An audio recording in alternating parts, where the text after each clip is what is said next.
Kolose pasal kedua, saudara, Kolose pasal kedua ayat kelima, ke-6 sampai dengan 10. Dari Kolose pasal yang kedua kita akan membaca bersama dari ayat 6 sampai dengan 10. Kolose pasal kedua ayat ke-6 sampai dengan 10 dengan judul Berakarlah di dalam Kristus. Kita akan baca bersama mulai dari 6 sampai dengan 10. 2, 3. Kamu telah menerima Kristus Yesus Tuhan kita. Karena itu hendaklah hidupmu tetap di dalam Dia. Hendaklah kamu berakar di dalam Dia dan dibangun di atas Dia.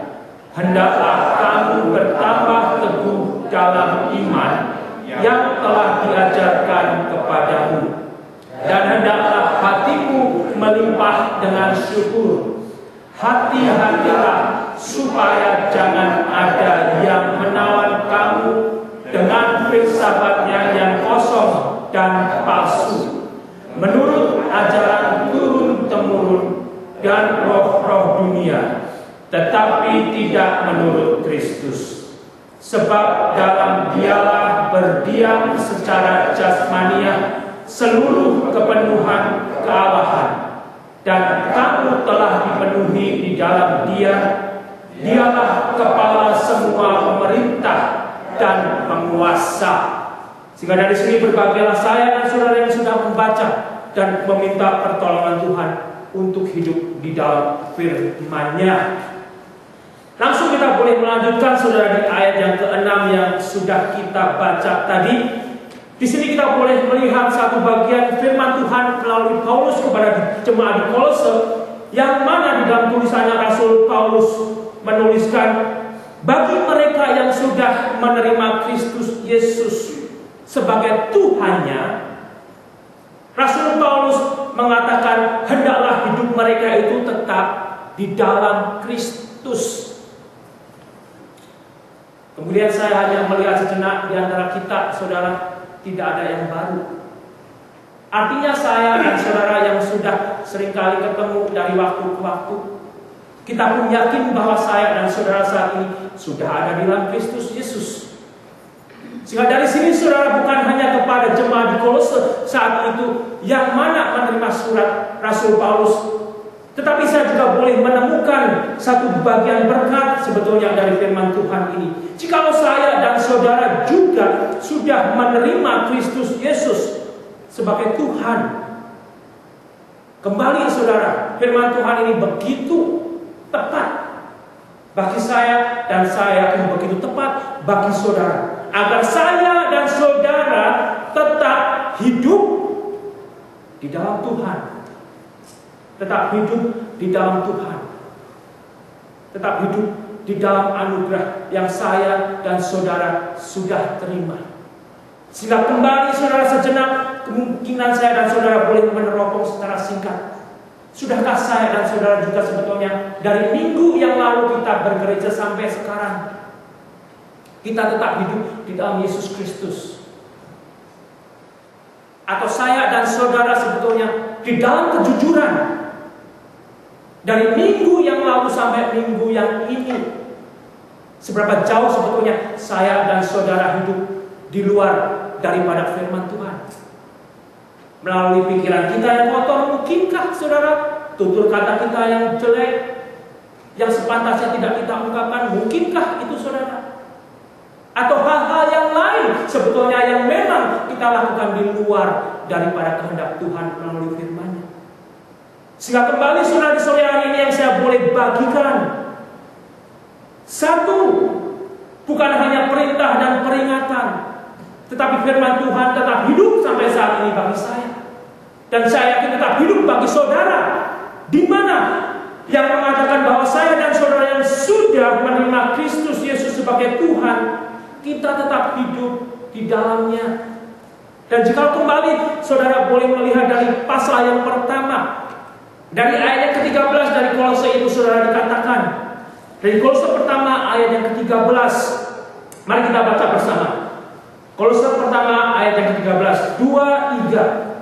Ia telah melepaskan kita dari kuasa kegelapan dan memindahkan kita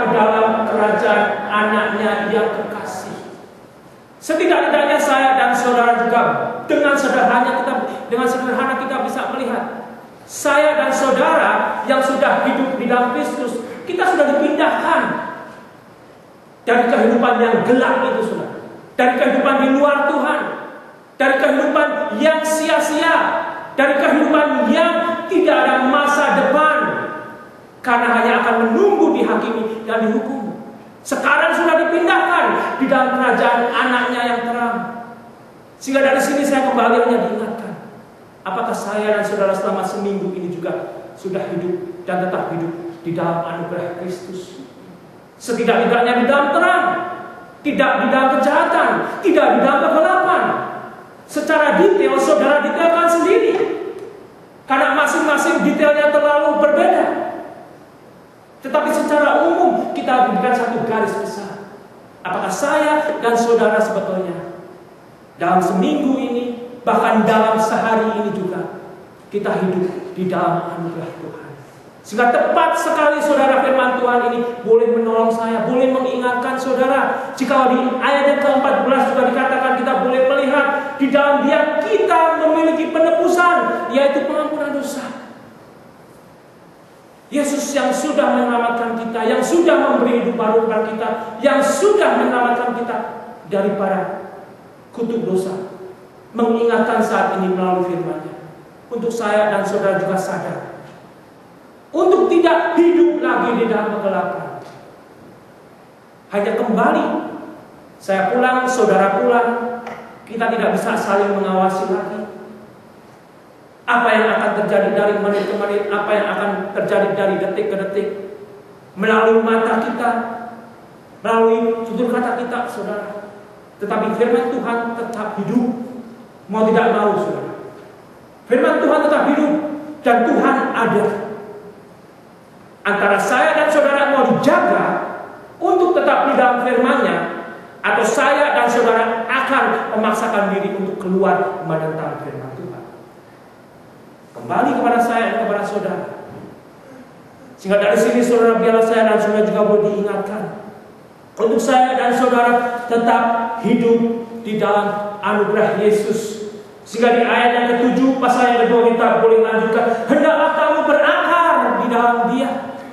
Jika tadi kita diingatkan yang sudah menerima Kristus Yesus, hendaklah hidup tetap di dalam keselamatan, yang mana sudah kita terima dari berita Injil, dan saat ini terus berakar di dalam Kristus dan dibangun di atas Dia. Hendaklah kamu bertambah teguh dalam iman yang telah diajarkan kepadamu, dan hendaklah hatimu melimpah dengan syukur.